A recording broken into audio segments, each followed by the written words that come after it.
It's time for some fun and interesting Friday stories with Richard Southern, and it's Friday, of course. The weekend has arrived, but it sounds like many people are starting to celebrate a little earlier in the day, Richard. Do you tend to slack? I mean, not that you really ever do, but do you tend to slack off on a Friday, do you think? I never slack off, not me. No, you don't. You are the consummate professional. Believe it or not, though, they felt the need, I guess, to do a study on this.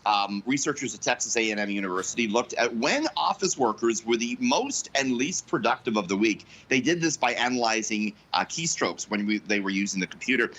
Surprise, surprise. Friday afternoon is, in fact, the least productive point of the week for most office workers. The research found that computer usage increased steadily throughout the week, but dropped off on Friday. Wednesday ended up being the most productive day of the week. Now, personally, I don't really understand this because I'm nose to the grindstone all the time, especially on Fridays. Like, I work hard on Fridays, you know? I don't know about that, Richard, because we do have some exclusive video here that says otherwise. Let's take a look right here.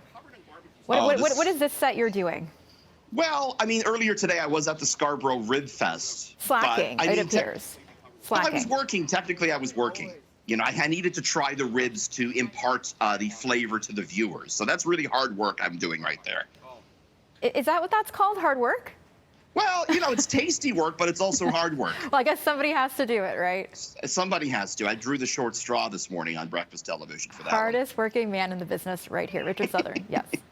Now, the word submersible became burnt into our minds earlier this year, and now the company behind that disaster is dreaming up new ideas.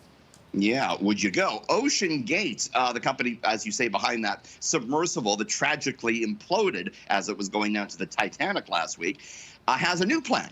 They want to do paying trips to Venus. They want to send 1,000 people to a floating colony in the Venetian atmosphere.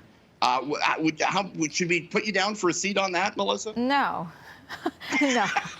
Just a hard no. That's a hard no for everyone, I think. Venus's atmosphere is chock full of carbon dioxide. The surface temperature could melt lead, and sulfuric acid rains down from the clouds. Yet Ocean Gate believes a floating colony could hold 1,000 people comfortably. There's no strict plan on how they plan to make that happen. That's a big pass right there. Yeah. You know, I'm curious, but by nature, but not that curious. I'm good. No. Right here on Earth, where it's safe. Terra firma. Yeah. Now, Richard, we just saw you stuffing your face with ribs just a couple of minutes ago, but your diet is downright healthy, actually, compared to some others. Mark Zuckerberg, the Meta CEO, the man who created Facebook and Instagram, he has revealed that he eats 4,000 calories a day. Wow. That's pretty hefty. Now, he says he does it to offset all the activity he's doing. He's a big, jiu-jitsu workout guy. But he says he's hooked on McDonald's. And I find this fascinating. And I want to show you his McDonald's order. This is what Mark Zuckerberg gets. He gets 20 McNuggets, a quarter pounder, large fries, Oreo McFlurry, apple pie, and he says some side cheeseburgers for later. Seriously. Wow. I wish I could eat that much.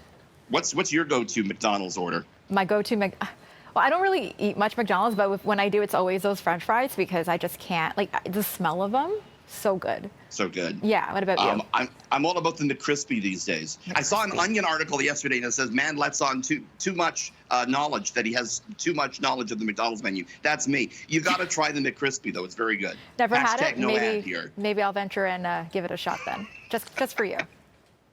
On that note, I hope you have a wonderful weekend. You too. Enjoy your long weekend. We'll talk to you next week. Take care.